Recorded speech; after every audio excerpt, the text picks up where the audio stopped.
نحمدہ و نصلی علی رسولہ الکریم۔ قرآن مجید میں ارشاد ربانی اللہ نور السماوات والارض مثل نورہ کمشکاۃ فیہا مصباح۔ تو اللہ رب العزت نے قرآن مجید میں ارشاد فرمایا کہ اللہ آسمان اور زمین کا نور ہے، اس کے نور کی مثال۔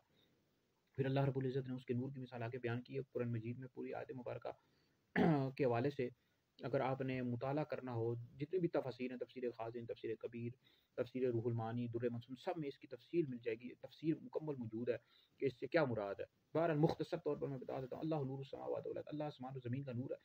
اس حوالے سے اگر آپ تفسیر خازن کا مطالعہ کر لیں تو اس میں موجود ہے اللہ آسمان و زمین کا نور ہے۔ اس کا ایک مطلب یہ ہے کہ اللہ زمین اور آسمان کو منور فرمانے والا ہے، یعنی آسمان کو اللہ رب العزت نے فرشتوں سے منور کیا اور زمین کو انبیاء علیہ السلام سے منور یعنی روشن کیا۔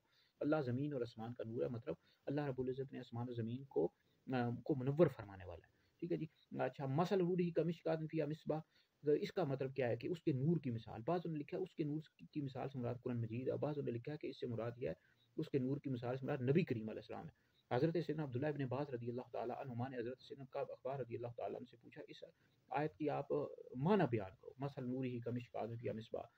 تو انہوں نے کہا کہ اللہ رب العزت نے نبی کریم علیہ السلام کی مثال بیان کی ہے، مثل نورہ کمشکاۃ فیہا مصباح المصباح فی زجاجہ۔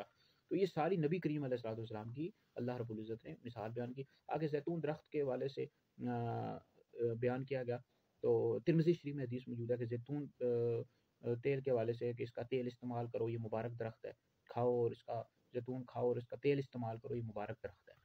تو یہ تفصیل اگر آپ نے تفصیل کے ساتھ جاننا ہو تو تفسیر خازن، تفسیر کبیر، روح المعانی، سب کا مطالعہ کر لیں تو آپ کو انشاءاللہ تفصیل کے ساتھ وہاں مکمل معلومات مل جائے گی۔